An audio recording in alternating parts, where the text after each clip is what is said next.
Hey guys, John at the Ed Center here. I'm going to talk to you about Charles Darwin.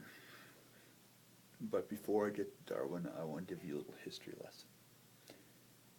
Darwin was a naturalist, a guy that studied nature on the ship, the HMS Beagle. The HMS Beagle was taking a trip around the world to study coastlines. It was a geological study. So, the captain of the Beagle, gentleman by the last name of Fitzroy, he became captain after the previous captain, who he worked for, committed suicide. Being captain on a ship like this involved a lot of very lonely time at sea. And because of when this was in history, it was not seen as proper for the captain to make friends with the crew. So being captain was an extremely lonely place to be. So, the new captain of the HMS Beagle, who has an amazing history himself, and if you ever have time, check it out. He knew he had mental health problems, and he was scared about his well-being. He was worried about what he might do to himself if left without a friend and someone to talk to for years at sea. So when the Beagle was given the new task of sailing out of London again, well, he wanted to have someone there that he could actually have as a friend.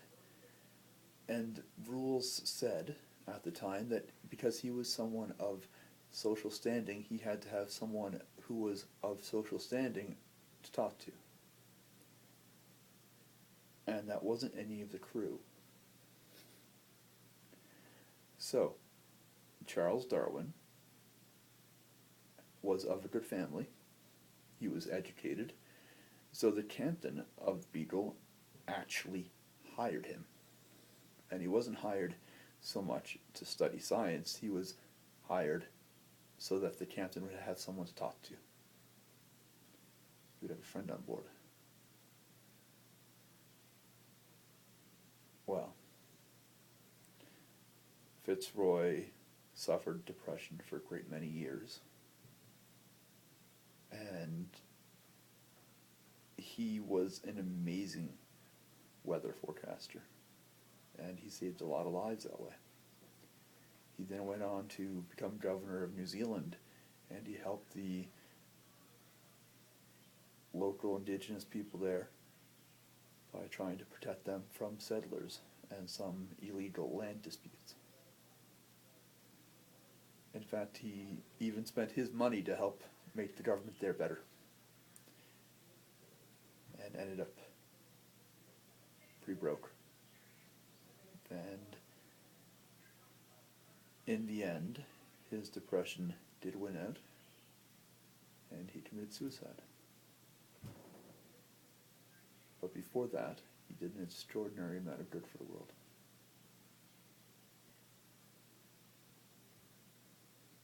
In his passing, actually, Charles Darwin donated a good sum of money for the gentleman's family, as did many other people. It's interesting how science would not have happened if it were not for one man's concerns over his mental health. Anyway, thank you.